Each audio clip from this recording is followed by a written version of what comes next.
Hi, children. We are back again with some support for you. Just a support because we are giving you lesson plans for the week and you are going through it. And I am confident that you are gaining much from those lesson plans. And now, presently, your school has started online classes and they are beneficial. Hope they are beneficial for you. So we are trying our best to give you the best, and you should from your end should also try your best to give the best, and I am confident that you will do it. You will listen to us, you will follow us in every aspect, and we are with you at every moment to help you out. Last week we did final accounts, and in final accounts we did final accounts of sole proprietorship. Okay, chapter 7, and there we did trading account, profit and loss account, and you also have gone through the portion of balance sheet, and you have gone through the theory part also. Today, we will just discuss about the contents of balance sheet. You don't have any adjustment, children. In class 10 ICSE, I told you earlier also that you don't have any adjustments. Here also these are plain balance sheet and there are no adjustments except closing stock. Closing stock appears twice, once on the credit side of trading account, and because it's an asset, it's a current asset, so it comes to the asset side of the balance sheet. Balance sheet is something, it's a statement. It gives us an idea about the assets and the liabilities. It gives a financial position of the business.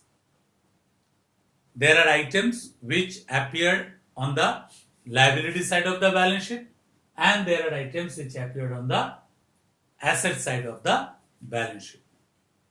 But children, I am telling you repeatedly, we don't have any kind of adjustments, neither in trading account, nor in profit loss account, and nor in balance sheet. But only two adjustments are there. One is purchase return, sales return, and the other one is closing stock. So here also let us discuss just the contents of the balance sheet. What appears on the liability side? On the liability side, we begin with capital. There are two methods of preparing balance sheet. One is permanence method and the other one is liquidity method. Permanence method means we take into account the permanent elements in the beginning. Permanent assets in the beginning. Permanent assets means the assets which cannot be readily converted into cash, which is fixed in nature, cannot be readily converted into cash. So those are considered as permanent assets. So permanent: goodwill, land and building, plant and machinery, furniture. Investment: we have invested something, our business has invested something into other business. So that is, investment is also an asset. Then closing stock, then debtors, from whom we owe money. We will get the amount. Those are debtors. Those are assets. You have all learned this. Assets. So it comes to the asset side. Bills receivable. Bills receivable means the bills against which we are going to get money. We are going to receive money. So those are called assets. Okay. So bills receivable are assets. Cash at bank. You have kept the cash of your business in the bank. So it's a cash of the business, but it is not with you, but at the bank. So cash is what? It's an asset. So bank, cash at bank is also an asset, and in cash in hand, that is also an asset. So mostly these are the items appear in the balance sheet. But when you go to class 11, we will get much more elements which we will learn afterwards. Then let's come to the liability side. Begin with capital. We add profit, net profit from profit and loss. We add it up because profit increases capital. Okay, and loss, if it is a loss, it decreases capital, so it will be less from the capital. Is it clear? Capital, add net profit or less net loss, and also when you draw something out of the business, it reduces the capital. So we have to subtract drawings. After we do the calculation in the inner column, we put the amount, final amount in the outer column. Then when we take loans from the business or from anyone, any outsider, we have to return it. So that is why what we do, this is a liability and we put it into the liability side of the balance sheet. Bank overdraft, it is one of the form of obtaining credit from the bank. There are various types of methods of obtaining credit from the bank. You have learned in class 10.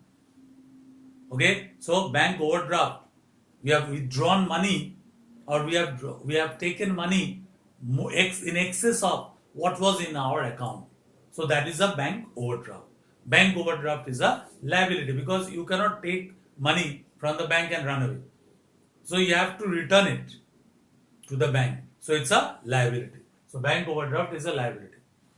Sundry creditors to whom you owe money or I owe money, they are sundry creditors. They are also liability. Creditors are liability. Debtors are asset. Creditors are liability. Debtors are asset.